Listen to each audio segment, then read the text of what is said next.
Good morning, children. How are you? Hope you are doing good. So, let's continue with our lesson Northern Mountains. So, before we continue, let me just do a quick recap of what we have learned yesterday. So, yesterday we have learned about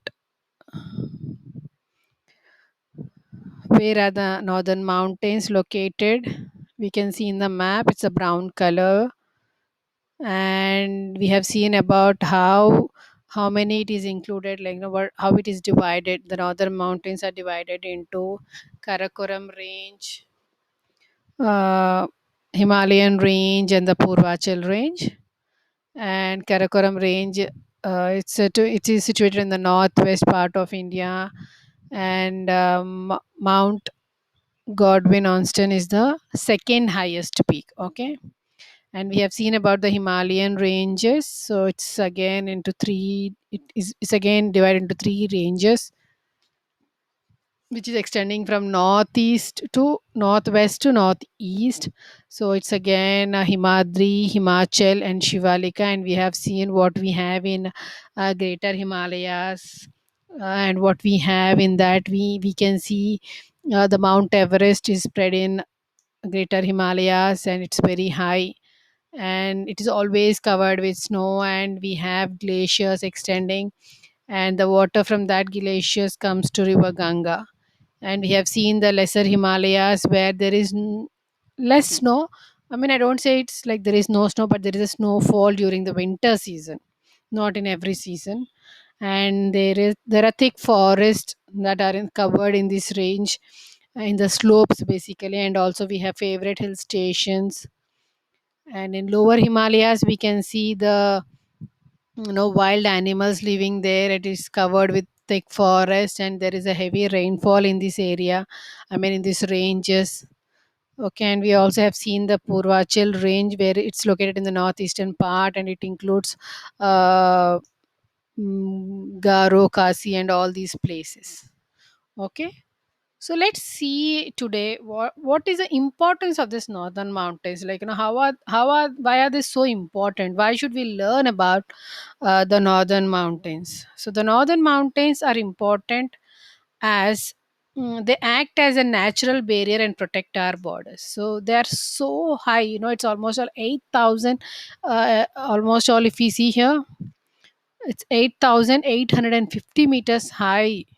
So no, usually, like, it's like, we cannot construct walls of so high. Though we construct, it can't be there. So they act as a natural barrier. No, where for India it's a natural border for us.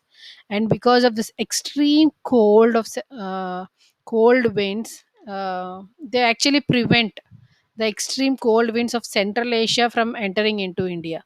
No, that's why that area is cold. But because it is capturing all the cold, it's not allowing it to come to our country. And they stop monsoon winds also because of this height. uh, the monsoon winds are being stopped by them. And that wing, and as these winds bring a lot of rainfall in the northern plains of India, they stop the monsoon winds from going further north, as these winds bring a lot of rainfall in the northern plains of India. So it that's why in the northern side we have more rainfall like this, because the monsoon wind brings them. And they are the source of our many rivers. As we have seen the in the greater Himalayas, we have seen that we have so many, no, the glaciers will be there which water flows off, and we can see the water coming into the rivers, and that is a fertile land for us. So the forest of the northern mountains provide us with, and we see, like, there are much thick forests, and the mountains provide us with timber gum, raisins, and many medicinal herbs. So that's why these northern mountains are very important. Why are they important? They're important because they act as natural barriers, and they would prevent the extreme cold winds coming. And also they are the sources of water, and because of that there is some rainfall for us. It brings a lot of rainfall in northern plains. And also because of that thick forest, we have a lot of timber gum, resin, and medicinal herbs. Okay, that's why it's so important for us. And let's see about the life in northern mountains. So, how the life in northern mountain it is. The northern mountains run through many states of India. Yes, and the influence of lifestyle of people living in these states. So these states are Jammu and Kashmir, Himachal Pradesh, Uttarakhand, Sikkim, Arunachal Pradesh, Assam, Meghalaya, Nagaland, Manipur, Mizoram, and Tripura. Okay, the lifestyle, the northern mountains run through many states of India and influences the lifestyle of people living in these states. So if we see the lifestyle of those people, it's different from what we have. The food habits would be different because of the climate over there, and the dressing style and the festivals and everything would vary, and that really influence all these states. Most of these states will have the same similar kind of life. And if we see, let's see about Jammu and Kashmir. So Jammu and Kashmir is the northernmost state in India, and it has two capitals, Srinagar in summer and Jammu in winter. So the main rivers flow through the states are Indus, Ravi, Chenab, and Tavi. And Gulmarg, Srinagar, Pahalgan, and Amarnath Cave Shrine are some of the famous tourist places located here. Okay, let's see some value corner here. The Ganga, one of the sacred rivers of India, originates from the northern mountains. Unfortunately, Ganga has become highly polluted. So, can you think of causes which may have polluted our holy river? So what do you think has polluted our Ganga river, which is sacred for many Hindus because they do lot of rituals there, and they feel it's a very sacred river for India, of rivers of India. But because of doing lot of pollutions have been entering into that river, it's become polluted, like the industrial waste, the people waste, and many more, like a lot of plastic, and people do lot of things coming there, they burn the bodies and all, they do lot of rituals, so directly or indirectly they're polluting it. So like these are the few reasons why why it has been polluted, the Ganga river has been polluted. You also can think of any other ways of why it is polluted. Now let's move on to Himachal Pradesh. So Himachal Pradesh, the capital is Shimla, and the main rivers are Ravi, Beas, Chenab, Satluj, and tourist places are Kulu, Manali, Rotang Pass, Dharmashala, and Chail. Okay, this is about Himachal Pradesh. So, about Uttarakhand. So, the capital of Uttarakhand is Dehradun. The main rivers that flow through Uttarakhand are the Ganga and Yamuna. So, at least these things are important, children. The main rivers that are flowing through are Uttarakhand are Ganga and Yamuna flows through Uttarakhand. And Mussoorie, Nainital, Dhanalti, and Auli are some of the famous tourist places located there. And Uttarakhand is also famous for pilgrim centers like Gangotri, Yamunotri, Kedarnath, Badrinath, and Hemkund Sahib. Okay, so we'll see about Sikkim. The capital of Sikkim is Gangtok. The Tista is the main river that flows through the state. The Natula Pass, Yamtung Valley of Flowers, Somgok Lake, and Gurudomgar Lake are some of the famous tourist places of Sikkim.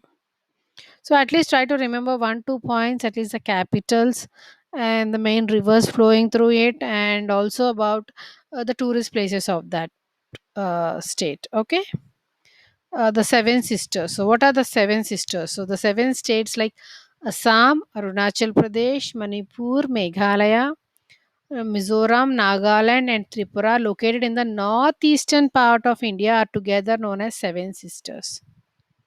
So, who are seven sisters? They are the seven states located in the northeastern part. And many rivers like Barak, Brahmaputra, Kaladan flow through the northeastern states. So, these rivers flow through the seven states that are mentioned above, the seven sisters. And the waterfall, national parks, and wildlife sanctuaries located in these states are famous tourist attractions. Okay, so let's see beyond borders what we have. The Sutter Butties, located in California, is the smallest mountain range in the world. So, which is the highest one is in our country, Mount Everest, and here is the smallest mountain range is in California. Okay, this is just for your information. It's like an a GK point. So please do try to remember it. At least the state it's in. And the key terms would be foothill. So what do you mean by foothill? It's a low hill at the base of a mountain or a mountain range. So it's at the bottom of the mountain. So parallel means running side by side but not meeting. Okay, so we have seen about the northern mountains, Karakoram range, Himalayan range, and Purvachal range. So hope you understood the lesson. I know it's full of names and details. So I encourage you to read it again, line by line, and then try to remember at least few things that you can for each topic. Okay. So for today also, I would ask you to read the full lesson, and maybe I'll give you the question and answers for today. So you can write down the question and answers of D and E. I'll send you the. I'll be sending out the questions. Write the question from the textbook and write the answers. I'll be sending out the answers in a separate document today. Along with this video, I'm going to attach the answers also. So don't worry too much about the multiple concepts. It is expected for you to learn and at least to know about few things. So don't panic about how to remember all those things. So try to remember whatever you can, and at least try to have some understanding about what do you mean by northern mountains, where they are located, and what do you mean by Himalayan ranges. So what does it mean? What is Mount Everest? And what are the rivers that flow, and what are the seven states that we is called as seven sisters. So at least few things like like name three ranges of northern mountains. So it's a very easy question. What are three ranges we have seen in the first sentence? The Karakoram range, Himalayan range, and Purvachal range. So and also which range of northern mountains remains covered with snow throughout the year? Throughout the year, which one it has? You can see here. Himadri is having snow throughout the year. The first one, which is the highest. Okay, and name the states in which the northern mountains of India are located. So you can easily write the states.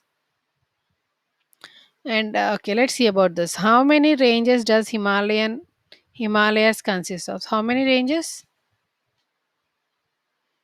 The Himalayas. These are the three ranges. Okay, you can just name them. And write three ways in which the northern mountains are useful. So how are they useful? They act as natural borders for us, and they prevent the monsoons, and they give rainfall to us, and they give a lot of timber and wood for us. Okay, and they are the main sources of water for us. So simple actually. And why is Himadri range always covered with snow? Because of its height, the temperature will be very low there. Okay, so I'll be sending out the answers for these questions for your reference. So please write them in your classwork and send me back so that I'll just correct them.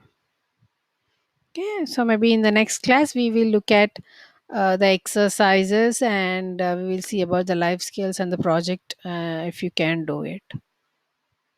Okay, so hope you understood the lesson Northern Mountains. Okay, children. Thank you. Bye bye.